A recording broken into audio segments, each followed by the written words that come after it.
Hello and welcome to lesson 2, in which we are going to look at controlling a sequence of LEDs using the Arduino. Now, a number of years ago I made this breadboard, of which you can see I had the Arduino itself, I had a bunch of LEDs, I had a switch and a buzzer, so that students could learn how to program with something physical and they could see what was happening very quickly. Now, this proved to be unreliable. Students would knock the wires out, so I used this exact knowledge, this wiring, which pins were connected to what, to have a little PCB made. It took me a while to do this, and then I had it printed. I'm not sponsored by JLC PCB, but that's where I had it made, which I then soldered up into making some little circuit boards, and these are a lot more robust, but it's still a great way for learning to code. My electronics knowledge was minimal, so you know, it proves that you don't need a lot of knowledge to make something work.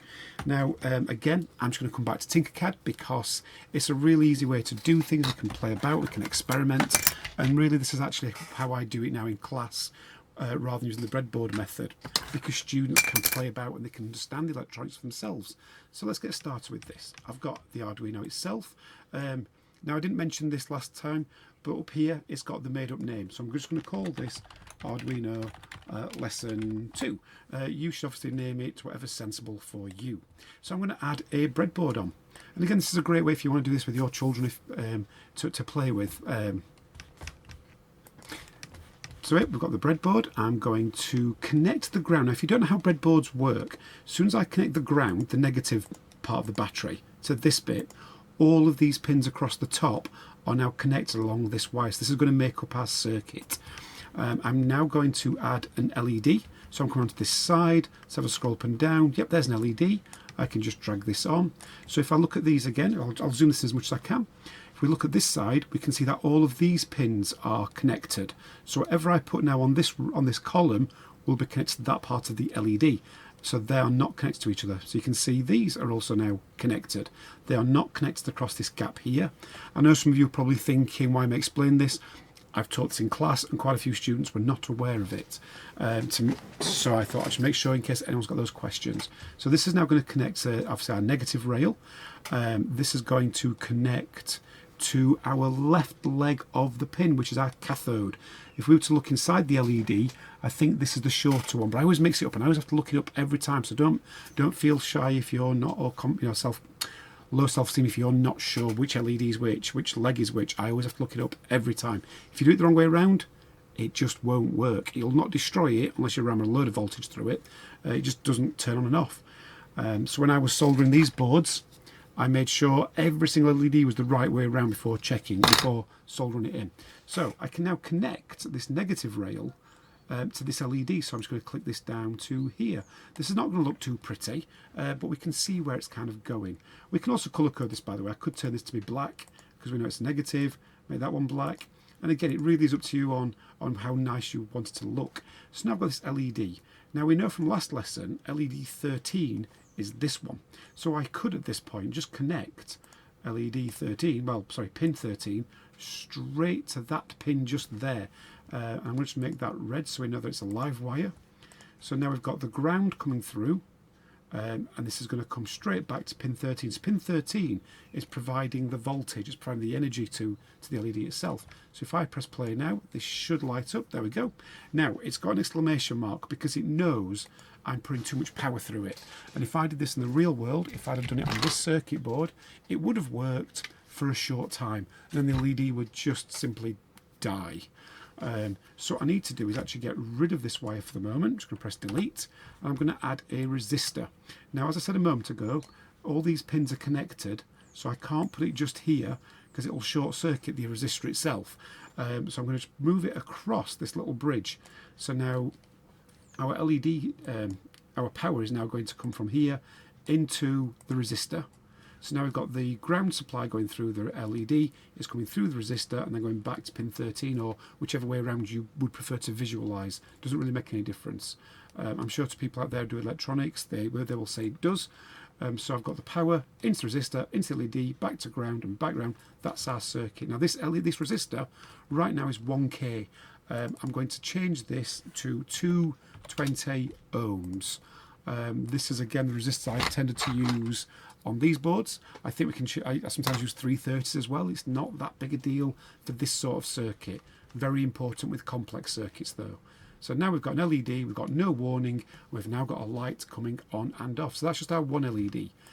I now want another LED, so I'm going to add another one. If we don't like that colour, that's fine, we can change that to orange. So if you want to, we could start making some traffic lights. I'm going to click on the resistor, I'm just going to copy and paste it. I've just used Control-C and Control-V, standard copy and paste shortcut keys. I'm now going to connect that ground. So again, ground is going to there, and again I'll make that black. And I'm going to put this onto pin 12. And again, this is where it's now going to start looking a little bit ugly.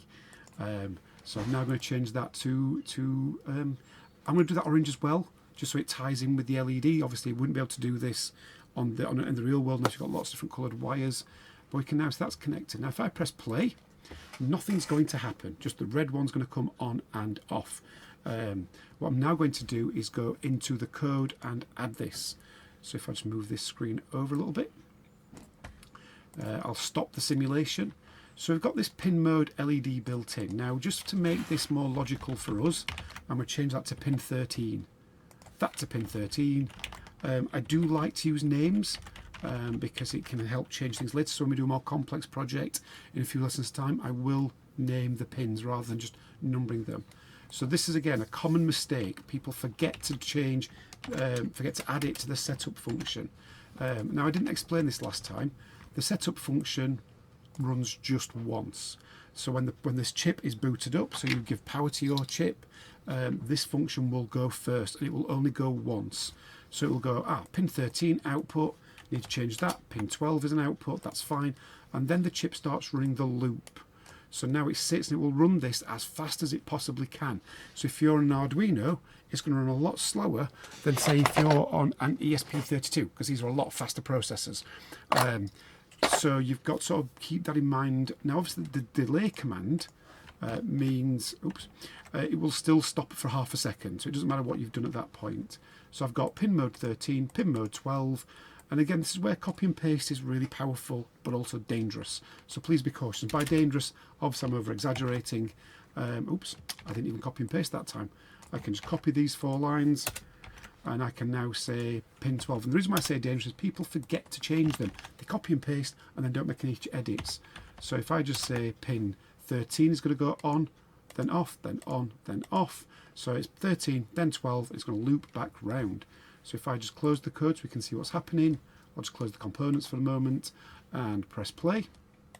And we should now see amber, yep, they're red, then amber, and so on. So of course you can now go ahead and add a whole bunch more LEDs. I'm going to add 3 more. So if I just pop it open, I shall probably stop talking for a moment because I'll speed this a little bit up.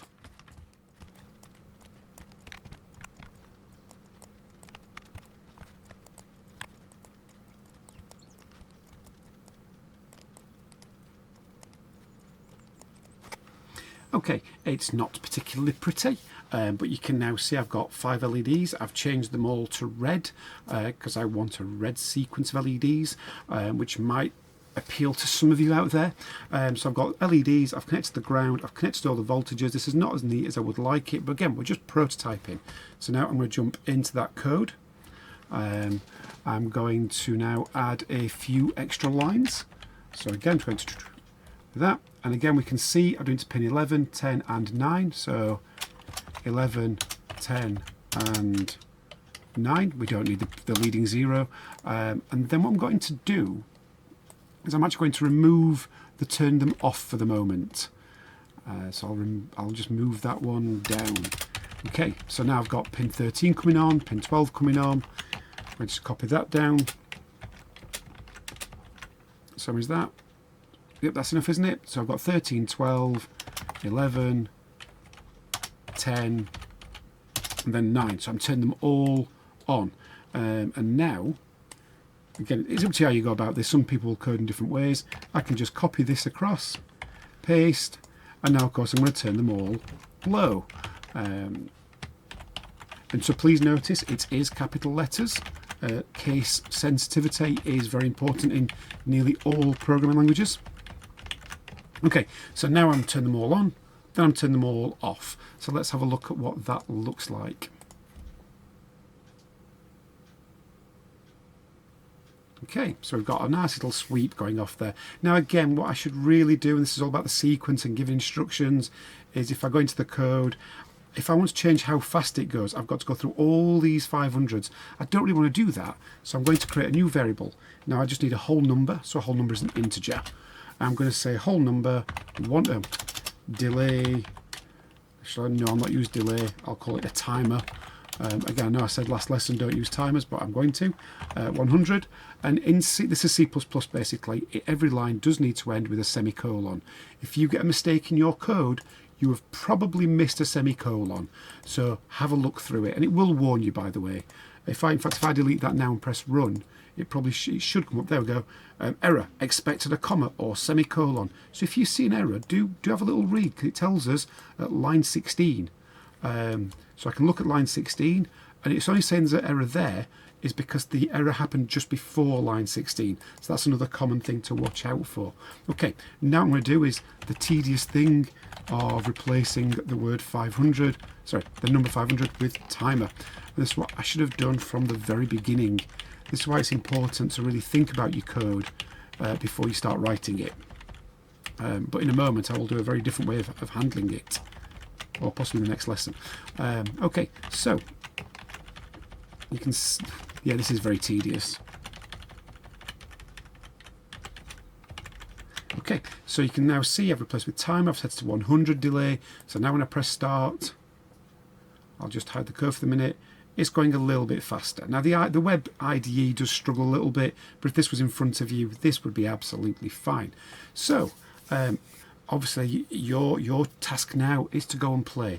As you can add LEDs onto the rest of these pins, I would suggest stay away from 1 and 0, because 1 and 0 is your transmitter receiver, which is basically your USB port.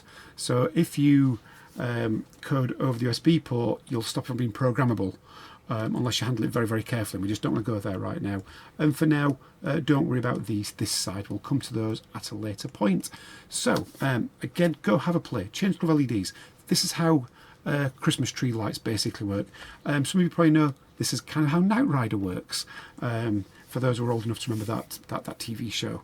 And it's my interest in these LEDs itself. So go and have a play. In the next lesson, I'm going to show you how we can improve the code where it's not as tedious, how we can handle this a whole lot better. So stick around, do subscribe, and I'll see you in the next video.